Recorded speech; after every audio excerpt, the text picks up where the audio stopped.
Hello and welcome to Don't Bring Your Dog, a bi-weekly music podcast. My name is Carlos Lopez. With me is my best friend, Taylor Fish. And it's episode 3 with Oliver Gordon today, Carlos. Yeah, we have cool, actually, kind of a change of pace for what we've been doing. Oliver Gordon, a.k.a. exactly what we talked about we wanted to. Exactly. And that's good. That's a good thing. But Oliver Gordon, a.k.a. 88 over everything.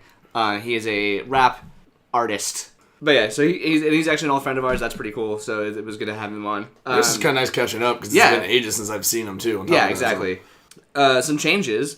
I'm back in Santa Cruz, at least temporarily, for surgical reasons. Yes. But that means we get to be together. Yes. Which I also have to still applaud you for holding down the fort for episode 2. Yeah, that was just a nightmare of just... Was it a comedy of errors? Yeah, after tour, I was just so done. That's okay. It was too much. I whipped it out, and I stayed up till 4 in the morning, but it was okay. It worked out. It worked out. It sounds great, honestly. And I don't resent you one bit. Oh, yeah, I don't feel that, although you're looking at me like you resent me a lot. But, okay, so the reason I brought it up in the first place, one of the benefits of now being back in Santa Cruz is I get to go see cool shows again. Yeah, I don't have to, try to describe to you my drunken night of what I remember seeing from the bands. because I now get to describe my drunken night of seeing all these bands. Yes, exactly. On the day compare notes of our drunken night of seeing bands. On the day I got back, I got to see, I went to a house show, which I haven't done in a billion years. Still bummed I didn't go to it. It was so dope. I had to kiss ass my new boss. So yeah. What are you gonna do? But yeah, so I got to see Drop Into a Closeout, which is a dope surf band, which I think surf is making a big comeback.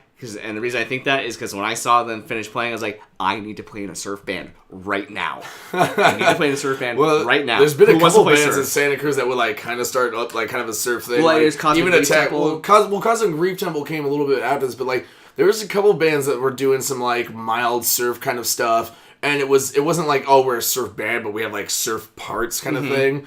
And now it's just full blown. Now it's just surf. And it's fucking dope. Oh no, it's great. Because everyone's killing it. Because now they're doing it legit. We're getting Cosmic Grief has a saxophone player. Drop Into a Closeout has a saxophone player. It's legit actual surf music instead of people just be we got this part where we play. It sounds like Dick Dale. Yeah, it sounds like a Dick Dale thing right here. It's it's legit surf bands writing surf songs. Yeah, and it's fucking awesome. And so Drop Into a Closeout, they're really cool. They actually is one of their members is Sam, who helps us out with DBYD Presents. Yeah. Then I finally got to see Dingus play, even though they've been a band forever, and I lived in Santa Cruz forever, and I just somehow always missed them. Oh, I know. I thought it was the weirdest thing when you told me that was your first time seeing them. I know. What? It just never happened because I would either leave a show early before they were gone, or I'd show up after they played, or it always was that case. And now I finally got to see them. Just a bad showgoer. That's the one. I'm a bad showgoer, and I finally got to see them, and just everyone's always like, yeah, they're just a super kind of weird all over the place band, but in a really good way. It's that's kind of the best way to describe it. Yeah, no, that's really the only way to describe it. It's a super weird, all over the place band in a really good way. Bridget's fucking crazy up there doing her Bridget thing. Jason on drums is a nutcase. Yeah. Fucking Austin. It's just the and whole his waist strap, he doesn't sling it over the shoulder. He has around the stomach line, dude. Yeah. I want to see him do the get the swivel. Oh, dude, I know. ZZ Top. Get a little ZZ Top action in there. Oh, no, that'd be so bad. But yeah, and so that was really cool to finally see them play. And then to close out the show, I got to see The Clichés, which was, it was the first show in 2 years. Yeah. In 2 years. And so I saw them play about 2 or 3 years ago after you and I played a show with them. Yeah. We played at kind of a mini house show festival almost. Yeah, the Hop Fest or whatever it was. They did their own home brewing. Yeah, it was some kind of home brewing thing. They had 11 bands all playing all day. Of course, we were second or third, and so no one was there for us. It didn't matter. But Clichés was there, and they closed out the show, and it was just this great, sludgy, but honestly, it's another Dingus. To me, it's just the genres are just all over the place. I would argue they're just heavier overall. Oh, well, yeah, definitely. I mean, the main vibe is definitely heavier, but same thing with because they've got a ska song, and stuff like that. So it's just that's what I mean by to where Dingus is just weird in the sense of it's just a bunch of genres mixed up in one song kind of thing. Clichés is we just have this song and then we have this song too kind of thing, where it's just kind of stays relatively in the same realm. And I gotta say, even though it had been 2 years, they were on point. Oh, yeah. Sam was convinced that they were really sloppy, but I disagree. Shut up, Sam. Yeah. Sam, if you're listening to this, which I know you are. Because you legally have to if you're helping us with shows. Yeah. Like, we need those views, please. We need those. But yeah, so my first day coming back, I got to see this dope-ass show. Yeah, that was the day of that you came back. That was the day I came back. Chris and I drove up, and then I stopped at my parents' house where I dropped all my stuff off and then went to a house show. And it was just like, wow, it's like 4 years ago again. Yeah, it's like you hadn't left Santa Cruz at all. Yeah. It's like, oh, I've been at home too long today. I'm going to go to a show now. It was so cool. So this next show that we're going to talk about. next day. Yeah, which is the very next day, but we're going to have to tag team it because I wasn't there for the first half and you were, and then you were gone for the second half and I was there for the second half. So, because you went in there when Time Panther was playing. I got there like right near... I think it was like last 2 songs of Orc Cloud set. Okay, yeah, that's kind of when you showed up, and I bailed after Orc Cloud just because I was just too tired after traveling from LA back up to here, and just in my current. Well, I was actually surprised I saw you day 2, like at a show, and it was like, dude, you've been like, how long have you actually spent at your house? Like since you've been back, it's like I slept there. Yeah, it's like. But yeah, so we got to see Time Panther, who I hadn't heard of before, and checking that was cool because apparently. It's kind of like it's a father-son thing. Yeah. And that's always a cool thing to see. Yeah, no, it's I mean, it's like I couldn't even imagine. It's one of those things that like, okay, that doesn't sound that weird, but then the more you really think about it, especially like as a musician, I could not imagine myself being in a band with my dad. I mean, mostly with my dad. Your dad I can see like picking up a guitar and you guys jamming or something like that, but like... Well, so, it's a little different. Like, he's more the roadie. Right. So like... You know, I jam with his best friend who was the musician. Right. But that's besides the point. It's like... My dad's the one who just goes to shows and gets in arguments with the people attending the show. Well, yeah, man, like, that's what your dad does. Yeah. But, so yeah, Time Panther, it's this, it's a father-son duo where, your roommate is the son of that. Yeah, as the drummer, and then his dad plays guitar. And it's like it's a pretty, I don't want to say traditional sounding... But it's just like kind of like a hard rock.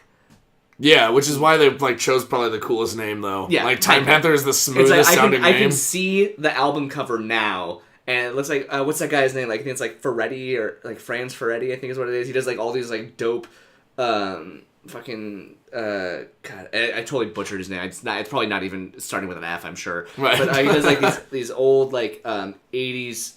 Like kind of sci-fi covers of sci-fi novels and stuff. So you think, I don't know the name, but I know exactly what you're talking about. You'd see like a bikini-clad woman hanging off the leg of a super buff warrior shooting, and there's like a tiger. There's like a tiger in the background, and they're also on this weird planet with 2 suns. It's like full of that. Like that's what that music is. Yeah, definitely. So that's Time Panther, and then Orc Cloud. Who I'd heard about before, and I think it was one of those other ones. I probably have talked to you. You talked about it. I've had friends talk to me about them, and it's just one of those times where it's just like, oh yeah, I'll check them out, and then just never do. Yeah. And it was finally cool to get to see them play. Yeah. Mikey's voice and showmanship. Mikey, if you're listening to this, you're like on another level of like showmanship that like I can't even fathom doing. They put on a really good show. Also, your voice carries more than like anyone's voice I've ever heard. Like. The fact that you don't use a microphone, but everyone still hears you that's the clear thing. as day. The thing is, I was sitting in the back, hanging out at the Stone Sloth merch table, because, I was just like, I'm not going to go in the crowd in my current condition, so it's just like... Right. Yeah, and so I was hanging out, and it's like, I was like, wow, it's like, I wonder if they could turn the vocals up. It's like, I realized, like, oh, he's not in a mic. Yeah. He's not being mic'd, I can still hear him. Yeah. It's just like... over the loudest music, too. Yeah, it was pretty cool. But then, I ended up having to leave. And then we just kind of basically tagged each other in. Yeah. And then you saw Downpour and Stone Sloth. Yeah, saw Downpour. Downpour played first before Stone Sloth did. Which I mean they're the homies. They're always like a solid like hardcore band. Yeah. That are kind of doing like this kind of like a little bit more on the not math rock but like. Kind of starting to. They're starting to kiss this like kind of metalcore kind of thing, which isn't necessarily bad. I mean, they're doing their thing with it. Like I'm not necessarily a huge fan of like metalcore, but at the same time, they're not just doing metalcore, so it's still got that like that hardcore edge that I really like on it. And then once again, as well, just like since I'm talking about everyone's vocals today, apparently, Dan's voice just like. the dude with like the lowest voice I've ever met. But then when he goes up there and he screams, just hits like a pitch. It's like, oh my god, like not even the same person at that point. It's like, and then Stone Sloth is afterwards. I hadn't heard any because I filled in with bass for like a couple shows with them to help them out, and all these songs that they played, I hadn't heard anything off their new stuff. And I don't even know if they played it necessarily before that show, but it was like you could tell like how much like tighter, like you could tell they've been a band for a minute. Like it's not to say like the first stuff was bad, but this stuff was just like, oh, like you guys are really like you know what you want to do adding and like yeah, exactly. Like you're really changing things up, but for the better. Like it's just all it's really doing is like backing up your sound. Kind of thing. Like, I remember I saw the bit of them. I think it was their first show. It was someone's birthday party, right? Oh, Tegan's birthday party. Which, because I think More I played with them too, and then Arrows played with them. Yeah. And I saw Touch of them at that, and that was just kind of like it was fun, it was cool, but it's night and day difference between that version of Stone Sloth and what we had on at that show recently. Yeah, no, definitely. I mean, like just like the change ups are much like not to say that they weren't smooth before.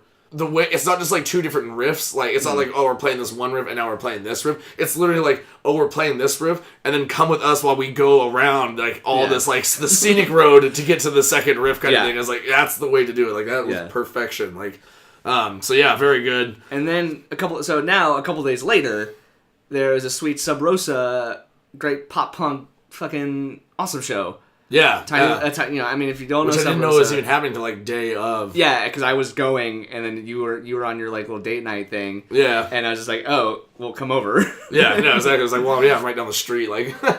And so I saw Practicing Sincerity, who's been playing in Santa Cruz for ages. Little Star was on tour from Portland. They were really cool. After them was another band called Spirit of the Beehive. Who was blew my mind. Like Spirit of the Beehive. It was really good. We'll talk about all of them in a second. I just want to kind of get through, but yeah, Spirit of the Beehive, and then closing out the show is Best Buds. Yeah. So I got to see Practicing Sincerity for the first time. I've known Kevin, who's kind of the face of the band, for a little while now. On Practicing Sincerity. Yeah. Yeah. And it was just fucking good music, man. It was fun to dance to, and it's fun to like. I mean, obviously I wasn't doing no dancing with my bum leg, but it was just like, yeah, man. It's just like it's a nice change of pace from the heavy doom and gloom that was the Saturday show to come to this thing where everything's everyone loved The Cure and that heavily influenced all their music. Yeah, right. And then Little Star went on, and God, they were really cool. They were just a tiny little 3-piece, drummer, bass, and guitars, and they just were doing cool guitar work, cool effects. Yeah, it was very like Aqua space, like it like kind of had like the two, like it had like the less gravity feel to it, almost. I guess the best way to put it. Yeah, absolutely. It kind of felt lighter listening to it. And then Spirit of the Beehive went up, and you said they. Yeah, I mean, I agree, they were awesome, but like I think they had a bigger effect on you than me. Yeah, well, so the problem with Sub Rosa is like it's just small. Yeah, it's which tiny. is perfect for like I actually like More a lot of times because like especially for those type shows because it just feels more intimate kind of thing, but for. Certain people who don't like small, cramped, like crowded spaces, it's best just to hang outside. So I was outside and listening to everything from the inside, and it was just like the whole time just staring through the window at them, being like, "Wow, this is like for whatever reason it was like." And maybe it was just one of those like days where it's just like this is like the perfect like exact music I had been like kind of just wanting to listen to, and I just didn't know it kind of thing. But that was just it with listening to it though. It was just literally just. This is exactly what I want to hear right now. Like, this is really good. Like, they filled that niche in your heart. Yeah, exactly. Like, it was like I got the music lottery on that one. Yeah. It's like... and then to close out the show is Best Buds, which I don't think we've actually talked about on the show yet. Not besides, talking about intro music and stuff like that. Besides crediting them with, the intro music that they provide, it's like, there's some, friends of ours who make just fucking awesome... Just fun songs, really. Just fun music that I know all of the words to. Yeah, songs about pooping in laundromats. Yeah, songs about... Avocados. Skateboarding. Yeah, Neosporin, which is also related to skateboarding. Yeah, exactly. It's just like... Elijah's songwriting is just... I don't know, man. It's simple but super creative. Like, that's what I really like about it. Exactly. Especially their latest album, which I've basically been listening to nonstop since it came out. Right. But yeah, it's just like... There are 2 albums that are saved to my phone, so I can listen to them literally whenever I want. I don't need data. And they're both Best Buds albums. Right. But yeah, and so it was coming back to my parents' house after moving away. Not even getting to go into my room and come into my brother's old room, which we're recording this in right now. Right. Because he's taken my bed in my room, which was nicer and all this other stuff. And then going to, like, these 3 dope shows was just like a kind of like, this is kind of like a cool thing to be doing right now for me. Yeah, you know what I mean? Definitely. It's kind of shitty, but I get this sweet trade-off of, like, I finally get to see all my friends play music again. Right, and I get to hang out with all of them, and I'm not 4,000 miles away. That's not accurate at all. I'm just in LA. It's not even that big. But I mean, I still Skype in to do D&D, so I still talk to everyone. But but it was it was something good for me, and it was just I guess I kind of want to say thank you to everyone I saw over that first weekend I was back, like whether it was at a show or not. It was just like still a cool place that's still doing cool things. Yeah, there's still cool things to find in Santa Cruz. And not that I was doubting that, but it was just like... Oh, yeah. But speaking of cool things to find, Don't Bring Your Dog had their first show. Yeah. Speaking of also shows that we've been to. As of the time of this recording, it was last night. Last night, yeah. And literally our very first show out of, I think we're about to announce a 6th one soon. Well, yeah. I guess it will be a 5th one. The ball is rolling, baby. Ball is rolling. It's going. Yeah, no, definitely. I'm going to hand the reins off to you because this is way more your side of the thing than mine. Well, so we... started the night out. It was supposed to originally be 4 bands. Unfortunately, Purple Bong River had to drop. But it ended up kind of working out because then it kind of made the night a little bit more like... It was more lax. It was definitely more lax, and there was definitely a lot more like, okay, like, no rush. Like, when you don't have the pressure to put on... when if day of a show and a band drops and you're the one that's like organizing it, you're like, thank God. Yeah, no, definitely. Unless it's like the band. Yeah, unless it's like the one that we're doing this for. Not to slight Purple Long River at all. Like, they're great and they make great music, and I love them all to death. But it's just like, okay, cool, we can breathe a little bit. Yeah, no, exactly. Especially because the show is at Perks, and so, there's strict times. There is ending at 10 is a must kind of thing. Exactly. So we had the first band, Mercaida, go up first. A little bit earlier than I think we should have had it done, but that's alright. It doesn't really matter.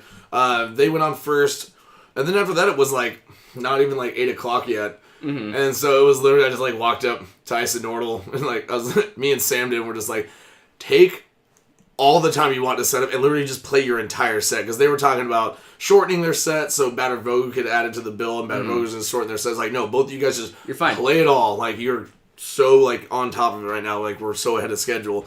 And so then Isenordal went, blew everyone away. Like, the sound... Holy shit, dude. The sound was so good in there last night. Like, which is a rare thing. Oh, yeah. Folks, yeah, well, not to brag, but, like, we do have a really nice PA system.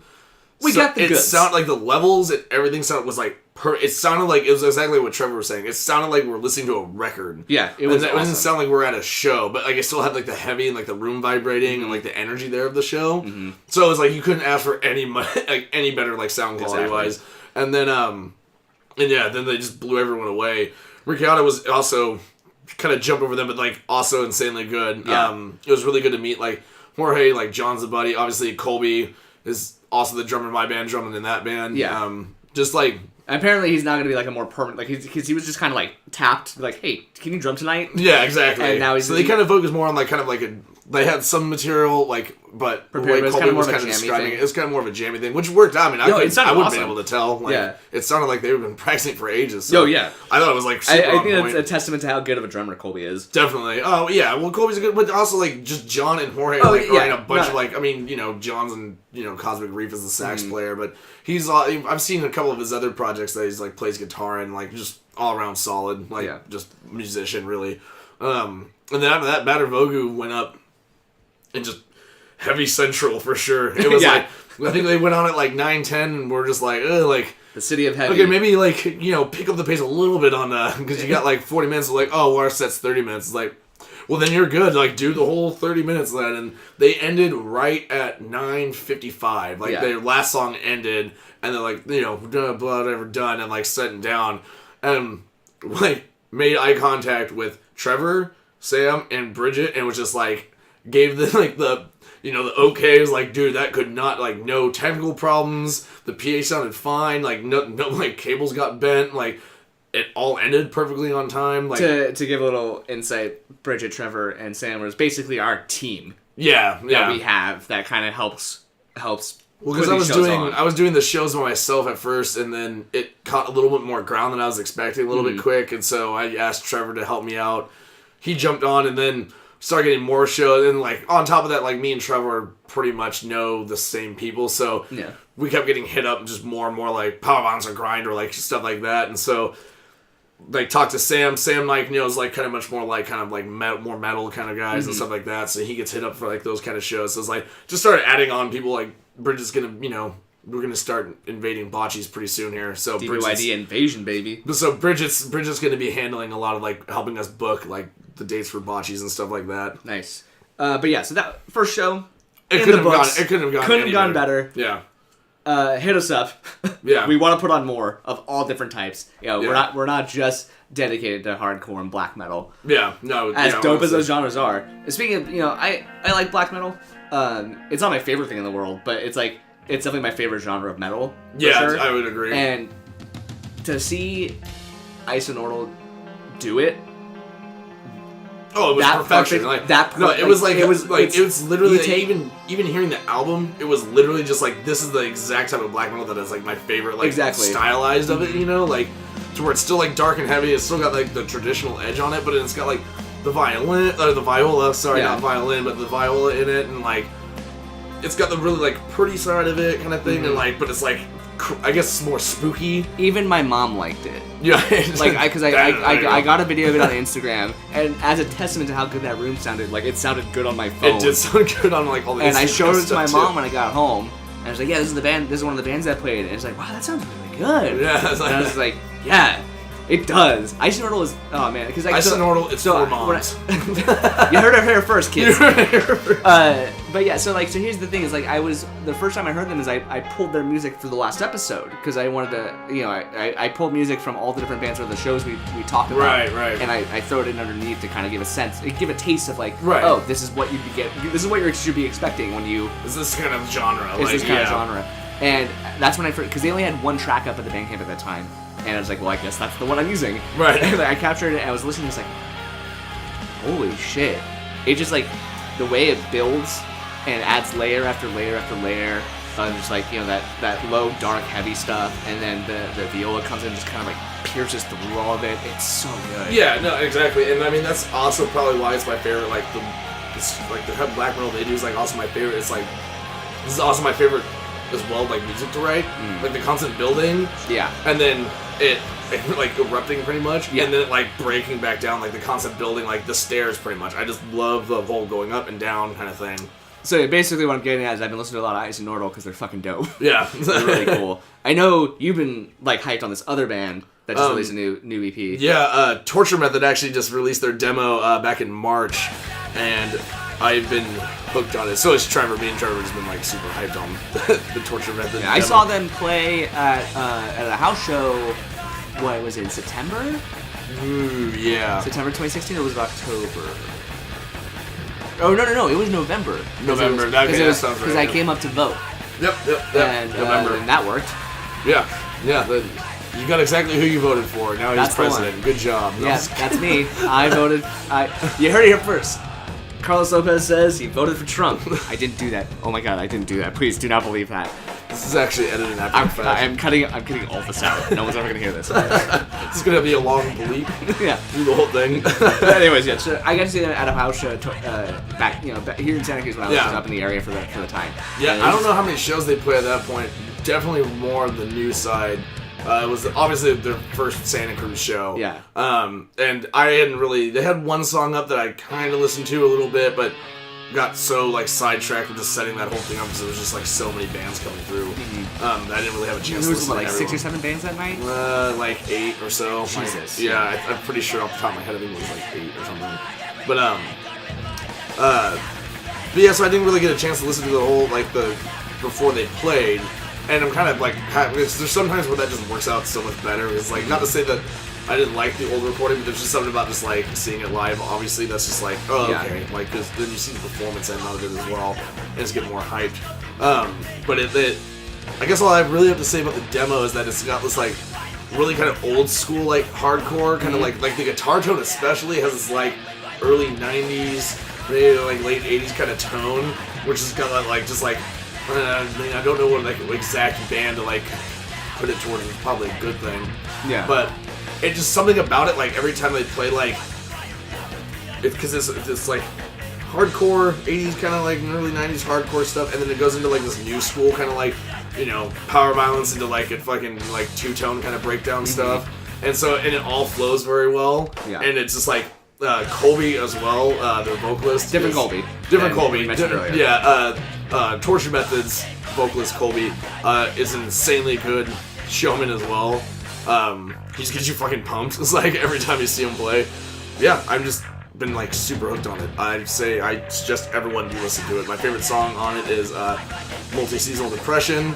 Because the song just goes right into like chaos, and it's just like boom. That's how you have to start every song now. At Torture Method, you have to start every song now like that because it's amazing. With that said, it is now time for a new segment we have called Dead Air. So what this segment is going to be. It's not going to be every episode necessarily. It might. Who knows? I don't care. But the idea is. We'll do it when we feel like it. Yeah, exactly. It's we want to bring some light to bands that are no longer playing. Oh yeah, no longer with us. No, they die faster than usually they're around for. Yeah. So, and because you know, there's been so many good bands over the years that we've seen come and go. You know, everyone graduates, so they go off into different directions, or you know, it's just like sometimes people don't get along. Especially living in a college town. Especially living in a college town, so you see a lot of really dope bands, and then a lot of them being like, "Oh, this is the year we graduate. Bye." Yeah, exactly. Which you can't really blame them for. Yeah, I'm not blaming them for that. I just am sad. Yeah. So the first one we want to talk about is for this segment is a band called Our Dad Loves Bikes. Now you and I saw them for the first time 2 years ago? Something like that, yeah. And we saw them at the Crate Place. Maybe a year and a half. So we saw them at the Crate Place. Our friend O'Keefe was playing that show. He's playing a band called Buddies. Yeah. And they opened up the night, I believe, right? Our Dad Loves Bikes opened up. Yeah, they opened the night up. And then Mary Skate and the Trashleys played, and then it was Buddies. Then Buddies. It was at a Crate Place. It was just a fun, like, pop punk. Not even pop punk, just like kind of like a garage rock almost. Yeah, I hadn't even heard of Our Dad Loves Bikes because I'm not. Me neither. I'm not sure how many shows. I mean, that's even possible that maybe that was their first show. Potentially. But yeah, never heard of them before. Never listened to any of their stuff. But the thing is, before. they take the stage and they just have this like wonderful energy. Oh yeah. It's just like it was such a like they have like the song. The only song they have like recorded that you can go and listen to is a song called Drive. Yeah, and it's the perfect name. We were talking about it earlier, where it's just like just have this great like driving like like aspect to their music that just like, it just makes you want to fucking go. Yeah, no, exactly. And it's so cool. And it's like with the vocals of Carly and Ryan, they just like they play off each other. Like Carly has this wonderful voice. It's always one of my favorite kind of female vocal sounds, and the way they play off together, it's just like it was just like this kind of like distilled, really fun music. Yeah. And then they're gone. Yep. They were like that. I think they played maybe 2 more shows, or maybe even a couple more. But I think I only saw 2 more shows of theirs after that. And then I could have sworn I remember them saying something about releasing a full EP, and then they disbanded. And we're even looking at their Bandcamp right now, and there's like nothing really. It's one song. Just the one song, just Drive. OurDadLovesBikes.bandcamp.com. It's playing. You're hearing it now. It's playing underneath this whole thing. But it's just like, God damn it, man. Yeah. They had something special. They really did, and it's just no longer a thing. That makes me sad. Yeah. But at least they have this, and at least I caught him a couple times. Yeah. And I think I bugged Ryan's ear off. Well, so I love their band. No, so night that we saw them, I remember you and I, because you and I just started a new project. That wasn't. I hadn't because I wasn't. Or no, wait. No, that was Sleepaway. That was it. No, yeah, I mixed up a different night with a different thing. Oh. But I remember you and I went and talked to them. We're like, hey, we want to do stuff like this. We're trying to, because it was in its infancy. Right. Well, we didn't know a whole lot of people like in that genre. Exactly. Like, and so we're like, yo, let's talk. Let's like, because we're starting something that sounds like this. We want to play shows together, and it just never came to be. Yeah.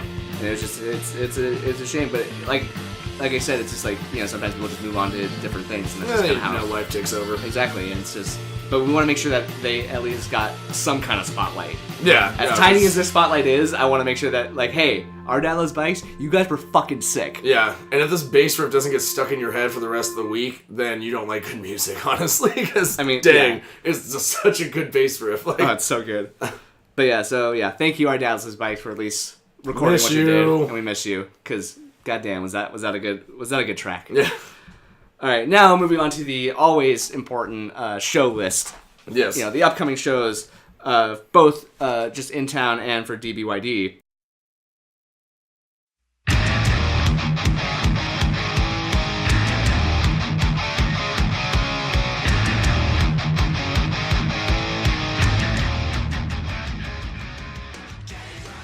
April 22nd at Bobby D's Cocktail Lounge in Redwood City, we have Short Fuse, 13 Thrones, Aberration, Decimate the Opposition, and Meat Slab.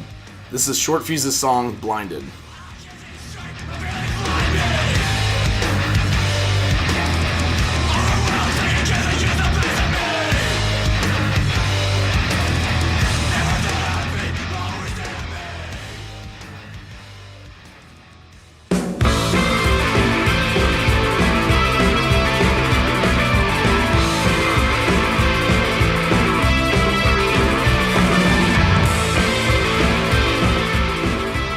Also on April 22nd, at Kiss Nessa's Dance and Fitness Studio in San Jose, we have Cryman from Mexico, Mocosos, and Prowler. This song is Traición by Cryman.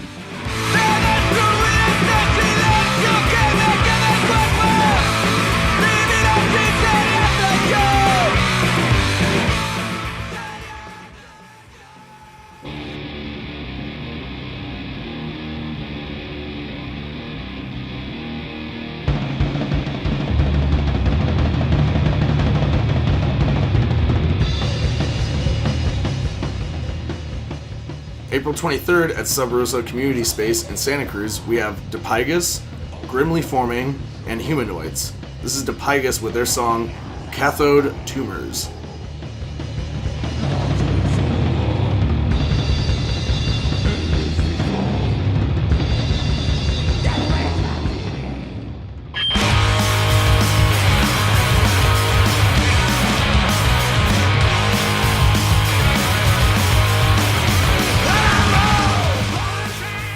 April 27th, the Back Bar Sofa in San Jose. CCR Head Cleaner, Feral Ohms, Dinners, and Tango Hustle. This is Feral Ohms' song, Living Junkyard.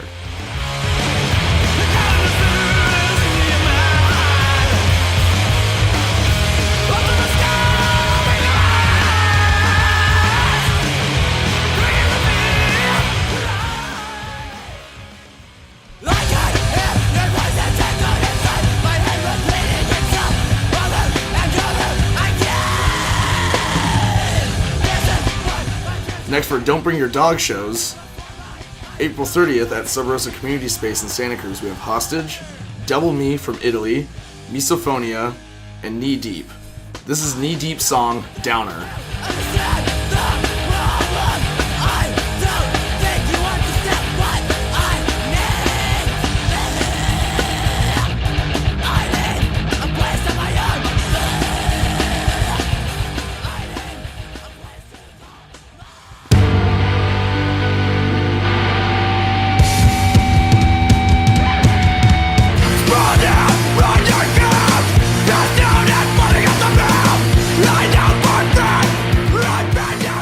May 6th at Cafe Pergolesi in Santa Cruz, we have Gardens, Dingus, Desire, and Former Mormon. This is Garden's song, The Leech.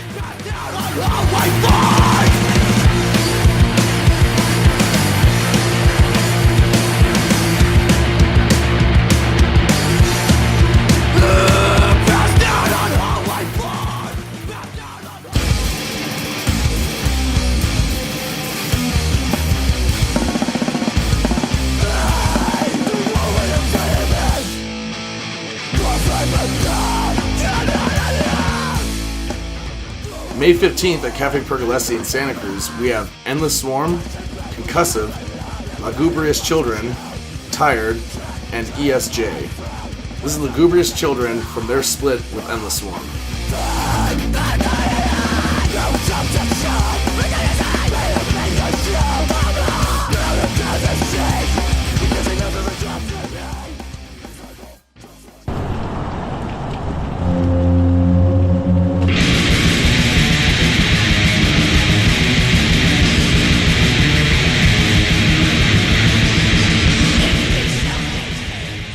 And on June 10th at the Blue Lagoon, we have Bar Guest, Recluse, Infernal Damnation, and Tired.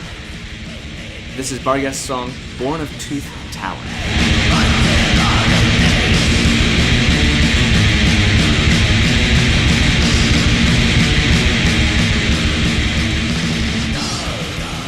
And that's a nice little taste of, all the kind of a little snapshot for the immediate future of the different types of shows we got going on here. Not only did that we as in Don't Bring Your Dog, but just also shows in general. We want to make sure everyone goes out to cool stuff.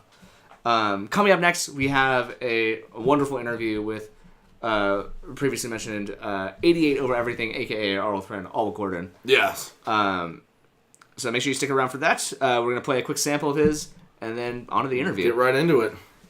I hear the angels in my city with my window rolled down. Motivation telling me to never slow down. I just wanna make it before I pass out. Straight to the bank, baby, we about to cash out. Imagine me getting stoned in a glass house with a fine girl and she always take a... Man, I ain't had this much fun since I first started rapping and I knew I was a one. That's why you see me rapping like it's been fate. Why you hate these bars like a fucking inmate singing I just wanna make it before I go. It's gonna be storylines. I don't wanna die on another right. road. That's kind of every night and before every show. Well, so wait, so what was the video that you said you just released? no. So I have a video that I'm going to be releasing in about 2 weeks, and it's called Break Lights. Oh, okay, right on. So wait, so you're releasing it in 2 weeks? Yes. Oh shit. So Cool. how do you go about? We'll bring that up in a second. Yeah. Joining us now is 88 Over Everything, a.k.a. Oliver Gordon. What's going on? Hey man, thanks for coming on the show. It means a lot to us. Of course, man. Anytime. It means a lot to us because we've known you for a long time. It's been a while, actually, and I was thinking about that. Like, even before I was doing music, you were already been, like, going hard at it. Because, it was probably, like, when... So, you and Taylor used to work together a long time ago, right? Yes. Nob Hill. Nob Hill in Scotts Valley. Slinging sandwiches, I have to add. Sandwiches. Yeah. Well, I was throwing those sandwiches in bags, but... Oh, my God. Yeah, we used to work together a long time ago at Nob Hill in Scotts Valley, which is just such a weird thing to say. What's cool is It is a weird thing to say. What's cool is we've obviously all three of us have moved on to bigger and better things than Nob Hill and Scotts Valley. Yes, Nob Hill now in Capitola is where I'm at. So that's no. But yeah, we've all done other things. But so, because you've been doing a few different projects and everything for a while. You've been doing, like, because you started with Can't Stop Us. Yep. Like, is that what you started with, or were you doing your own thing first? Yeah, so I always just remember Can't Stop Us. Of course. I mean, shout out to Can't Stop Us and CSU. That's Did it stop? untouchable. It didn't stop. Oh. You can't stop us. Yeah, so I've been doing music for, like over 10 years, and it really started with, and you're right, with Can't Stop Us. And for anybody listening, give us the cliff notes on Can't Stop Us. What was that? Yeah. It's funny that I'm introducing Can't Stop Us. It's been a while, but Can't Stop Us really was I think 4 or 5 kids. We were all in high school at the time, and it was really, the catalyst of it was a dude named Krishan. You guys know Krishan. Yeah, I know Krishan. Shout out to got him by the nickname. Shout out to Krishan. Yeah, he got Mason really drunk. Oh wait, I remember picking us up. Yeah. And Mason vomiting everywhere outside. Underage drinking, yeah. It was a Hennessy, I have to add. It was definitely the Hennessy that put you guys over. But yeah, Krishan was the catalyst. Me and him used to write poetry back in the day.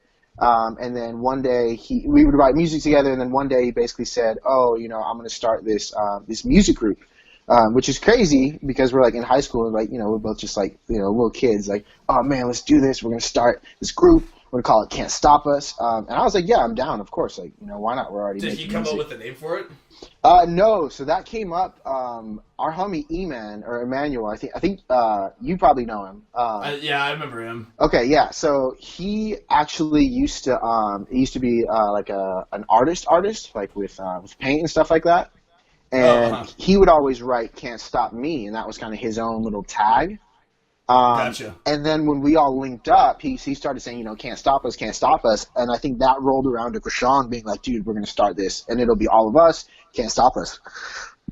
Right on. So you said 4 or 5 kids. So Kayshawn, E-Man, who else is in it? You, obviously. Yeah, it was me, Krishan, Rafi, Rafi from Cyprus. Shout out to Rafi. That's my Filipino homie. Hopefully he's listening to this. But yeah, shout out to Rafi. And then Yogi. Yogi's the other one in the crew. Oh, that's right. I remember Yogi as well. Yeah.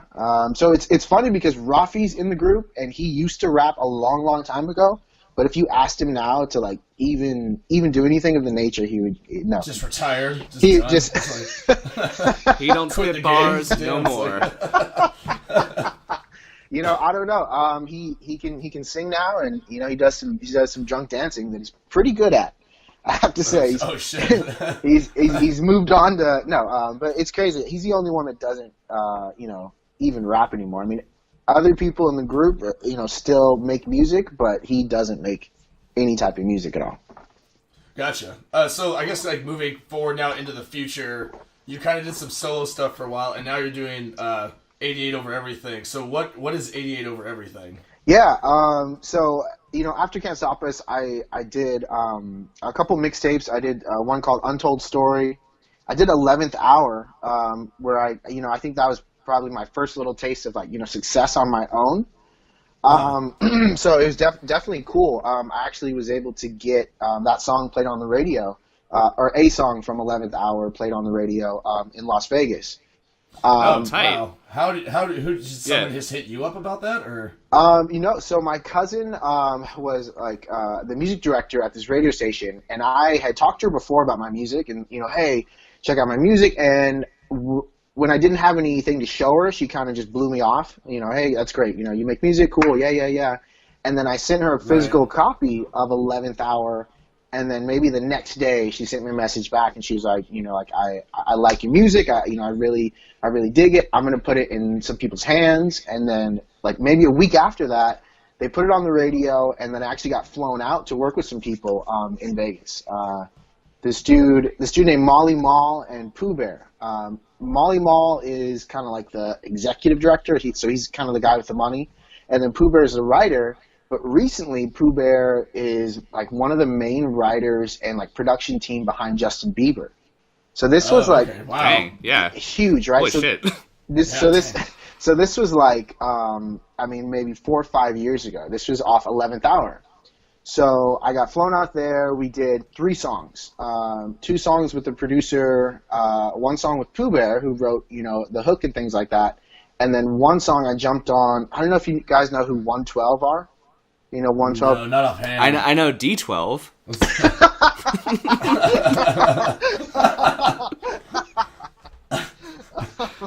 No. Wait.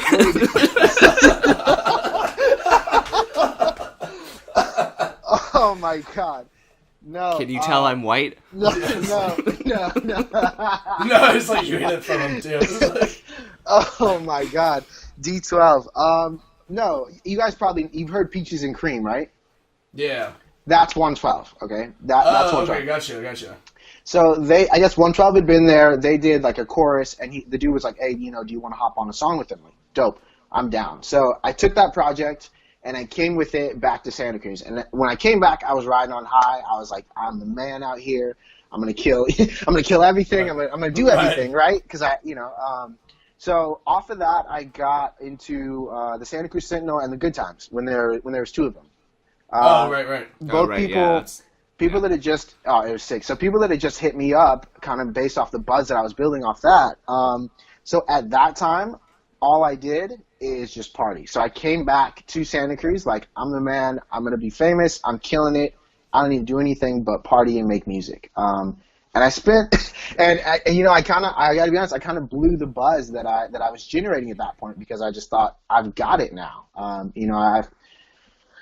I thought I was in. I thought, boom, I'm gonna, get flown out, next month, and I'm just gonna put together this whole package, and we're gonna, ride the wave. Ride the wave, right? But it didn't really turn out to be that. It was, they gave me a couple songs, they produced the songs, and they gave me a couple songs, which, I mean, the studio we're in and the production and all that was definitely worth, I would say 10 to 15,000. Like they're definitely at that level. So I appreciate it, but they weren't really trying to push. They were just like, all right, we're going to give you some music, and then whatever you do with it is kind of on you. Gotcha. So you're doing your own self-promotion kind of thing on it, like. Exactly, yeah. And then a lot of it was, I was just trying to party because I was a man. I was like, hey, I got this. Right. Bragging to everybody, putting on the credit card, I got it, like exactly. We're all getting paid, Bentleys, right. Benzes, really, but it didn't work like that, So I spent the next couple of years really just kind of bullshitting around until maybe about a year and a half ago, which is when 88 Over Everything came out. It was really at that time I thought, I want to do something different. I've been making music under Can't Stop Us. I've been doing, all of Gordon for so long. I wanted to make something different that kind of said, where I was at now and where I want to go, where I want to be moving forward. I was born in 1988. So when I say 88 Over Everything, I'm just saying, like, it's my time over everything. And right, and I want that to apply to everybody. Like, it doesn't matter. You don't have to be born in 1988. You can be born before that. You can be born after that. But when you see that 88, I just want you to think it's my time over everything. And it's not in a disrespectful way at all. It's not like, oh, fuck you, it's ours. It's not that at all. It's just that the people that haven't gotten shit yet, it's our time. You know what I'm saying? Right. So that's where it's at now. And I just kind of took that into this next project, which is called 16 Summers. And that's the music project that I've been working on. Gotcha. Oh, okay. I haven't heard of this one. I haven't heard of 16 Summers. Yeah, so it's going to go like this. The next thing that's dropping in 2 weeks is a song called Break Lights, which is a song off of 16 Summers, which is an amazing, amazing video. I'll talk about that in a minute. But 16 Summers is the name of the album. The full title of the album is 16 Summers Since My Last Confession. And it really is just, I haven't really had a chance to put out an album, a complete album. I've been making songs, but I haven't had a chance to tell a full story from start to finish. And I remember someone said, oh, when you hear somebody's album, that's like a piece of, or snapshot of where they're at in their life right now. Definitely. So for 16 Summers, I mean, that's the whole concept. It's been 16 summers since my last confession. Everything I just told you guys about, that's what's been building up to this, along with 88 Over Everything. Now it's a full on, it's a name, it's the brand, it's the feeling, and that's 16 Summers. Awesome. Yeah, damn. No, I'm looking forward to that. We'll also post that up on our Facebook page too when it comes out. Solid. So I guess generally what inspire? I guess I have written down here what inspires your music, but I'm actually kind of curious if your style has changed since Can't Stop Us. If there's much more of a direction you're heading to now. I mean, it's not. It's definitely changed. I mean, obviously it's changed. Obviously it's not a high school group, but I guess in a sense of is there something you lean towards more? My question is, 16 Summers. Where does that stem off of? I guess. Or not so much stem off of, but how is it different from the last albums? Yeah, thank you. That's the one. That's what I meant to say. There it is. There it is. Yeah. Swish. Nailed it. Oh man, killing it through an interview right now. Yeah. As you can tell, we've been in the game a minute. This is why I love you guys. Professionality. It's just the skill, the level you guys are at is. The hard hitting questions that everyone needs to know. You can tell they're planned as well. You can tell thought. Even before I said the next thing I have written down is that. But really though, about So what? How do you think? 16 Summers, like what evolved into 16 Summers, basically? That's kind of what I'm getting at. You know, I was thinking about that before, and I think really what between 11th Hour and 16 Summers, and then there was another album I did, Rise of a King, or a mixtape I did called Rise of a King. But really, the difference between those, I took, I guess, more truth in this album, and what I mean by that is I felt a little bit that I had strayed away. When I first started writing rap with Can't Stop Us, I didn't know anything about rap. I just thought, I'd heard rap, and I just thought, okay, I just need to rap about cool stuff. I just need to rap about shit people are going to want to listen to. So in the old days, it was, I'm wearing, blue jeans and white tees and Nikes, stuff like that. And that was it to me. I was rapping. And now when I make music, it's more about how real and how true can I get to, like my story. It used to be before, it was, let's write a song about a story about this. We would look out into the world like, okay, what's going to capture people's attention? Oh, why don't we write a song about a dude who's depressed, blah, blah, blah. And that was the lane, right? That was the lane that we took for story writing or music writing. Now it's, what story can I tell about myself, right? So with 16 Summers, really the difference is it's more real and it's more true than I've ever been. And I think it's going to give people like, a real peek into my life. I got this one song called Too Strong, which, I shot a video for, but it's going to be on 16 Summers.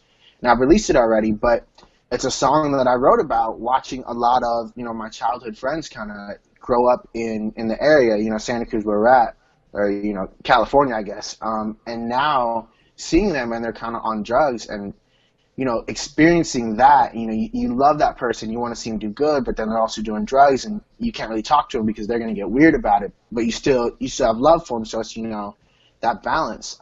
So yeah, 16 Summers is all about that. It's just those real life true moments that I'm sure other people are going through too. So yeah. So it's a much more personal album, basically. Yeah. It's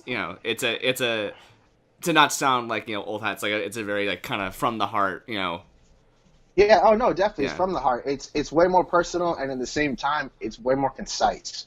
I've gotten better at music, and I've gotten better at expressing the vibe or the emotion that I'm going for. So it's from the heart, and also just musically, it's on par. I'm curious. You've been making music for a long time. You've been working with lots of different people. Are there any other kind of like Taylor and I? We have our finger on the pulse in the scene in Santa Cruz, at least a little bit.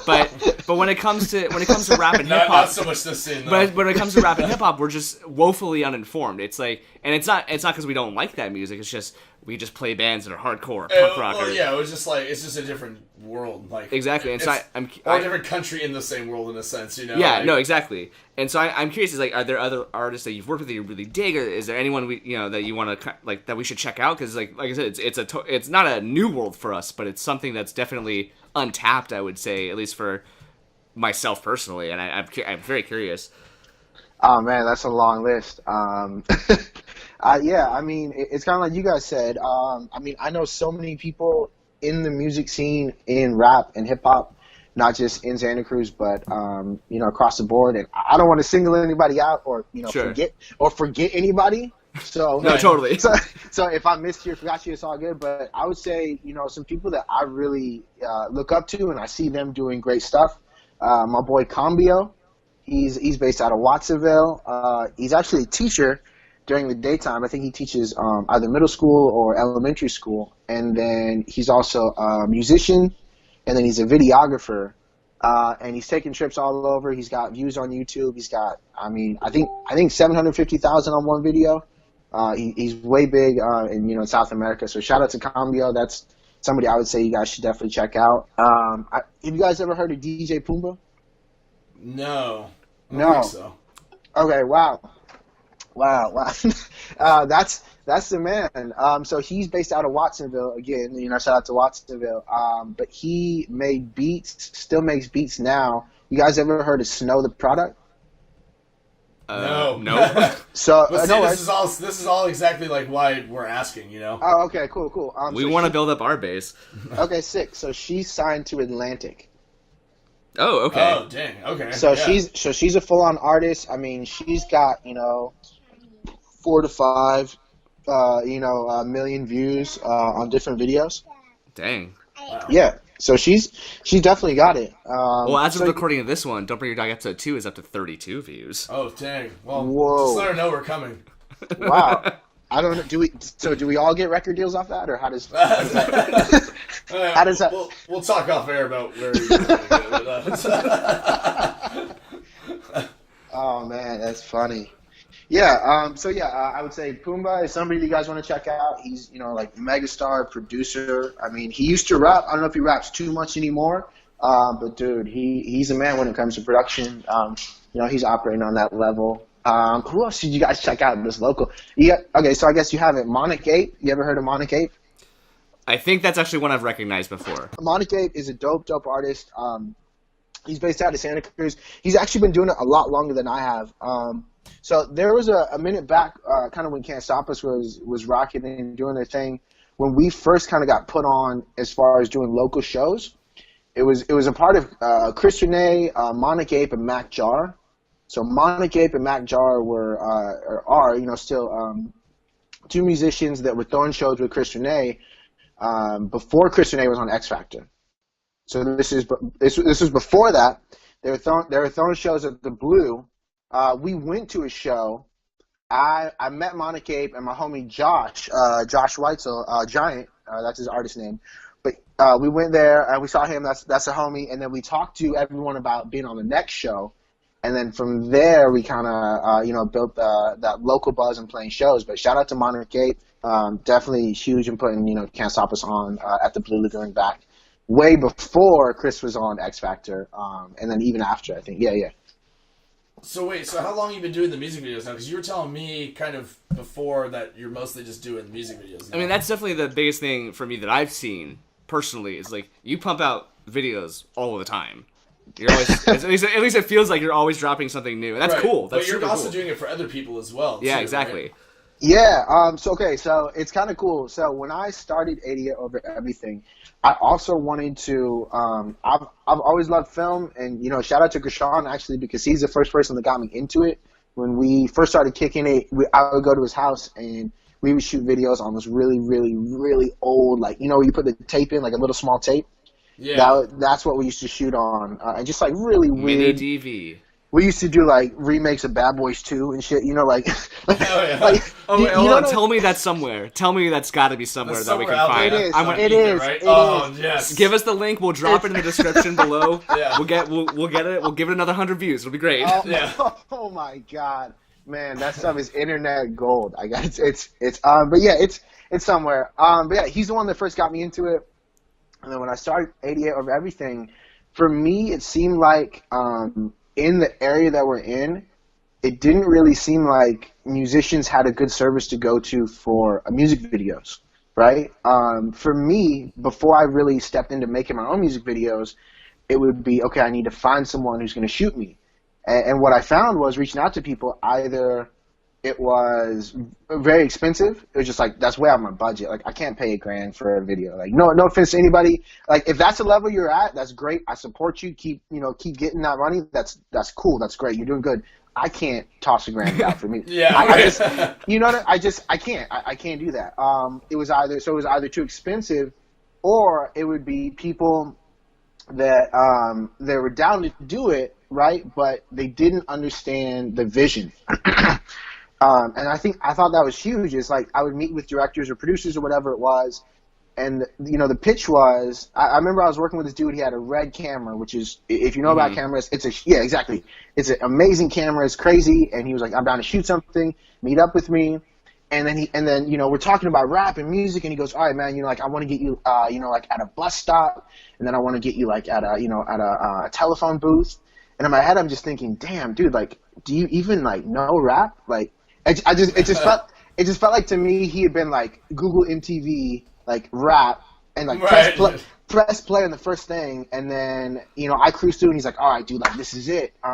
So that's what I found when I went to look for musicians, either too expensive or the disconnect was so far off. I mean, I don't want to make your idea of rap. You know what I'm saying? I don't no, I just want to make rap, you know, I want to make hip hop, I want to make, you know, just a good vibe.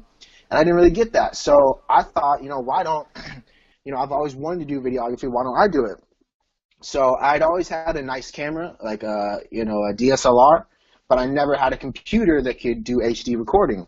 So I bought a computer, and at the same time I upgraded some of my lenses and stuff like that. I mean, I bought a new camera since, but the whole idea was I want to start, as well as 88 Over Everything being the artist name, I also want to start a company that's going to be a videographer specifically for music videos.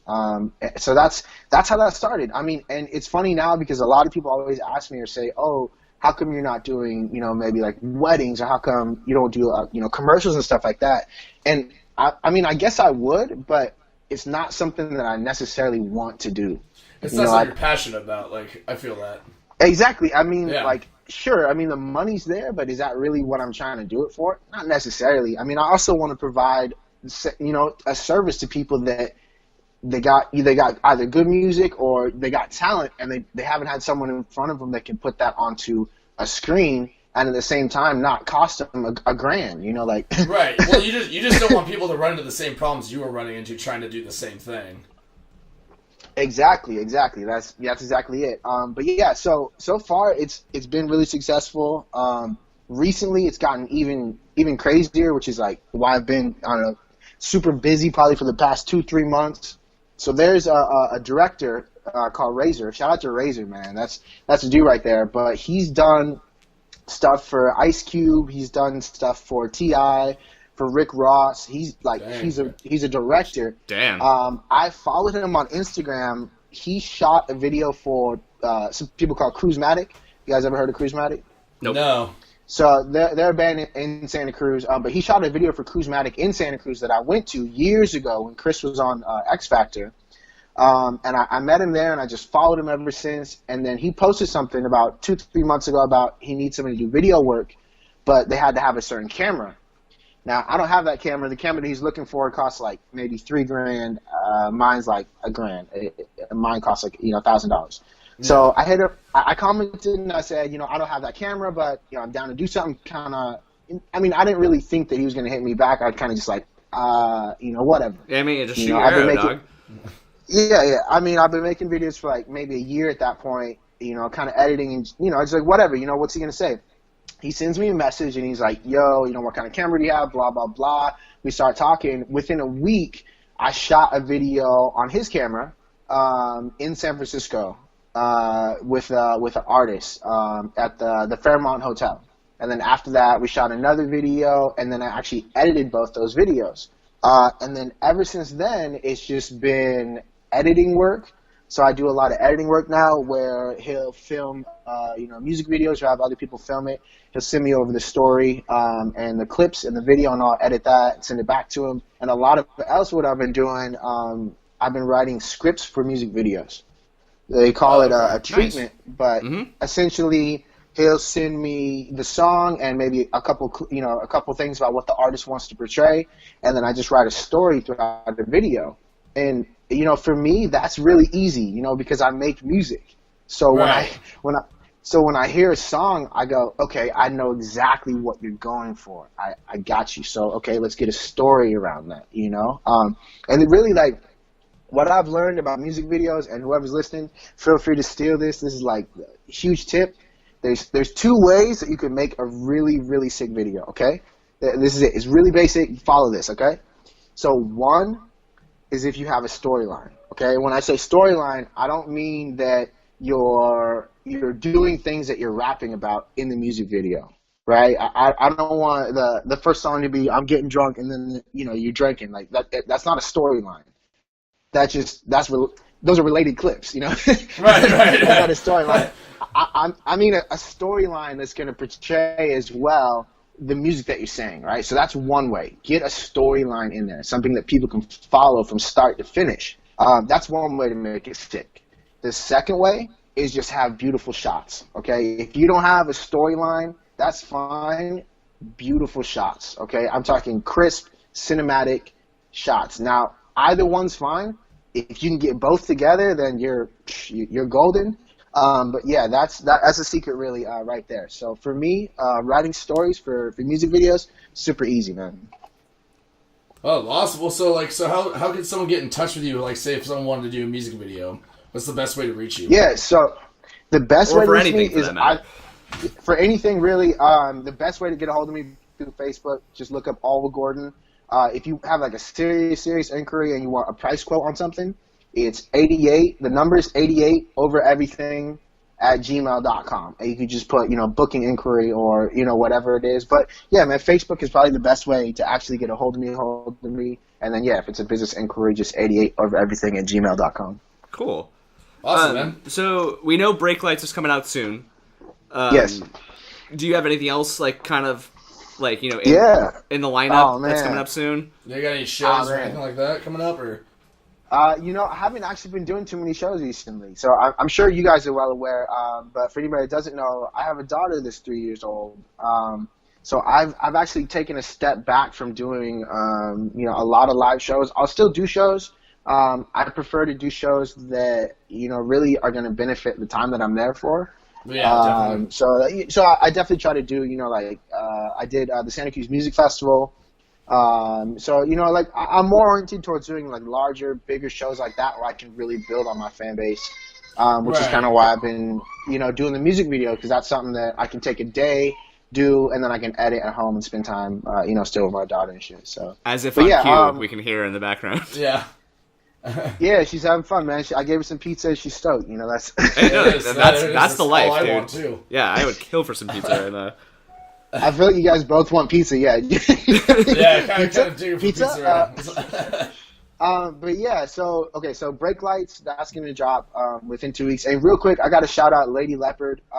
She is a model, dancer from Santa Cruz. I highly recommend you guys check her out. She's doing a lot of big things. She was in Kid Ink's music video, and yeah, I mean, I think when you guys see the video for Brake Lights, I don't want to tell you too much about the story because I really want you to watch the video. But when you see it and you see the role that she played, I think you guys should check her out. Her name is Lady Leopard, and that's Brake Lights. But the next video I have coming out after that is a song called Motown. That's the next jam. Once that drops, then I'll be dropping 16 Summers.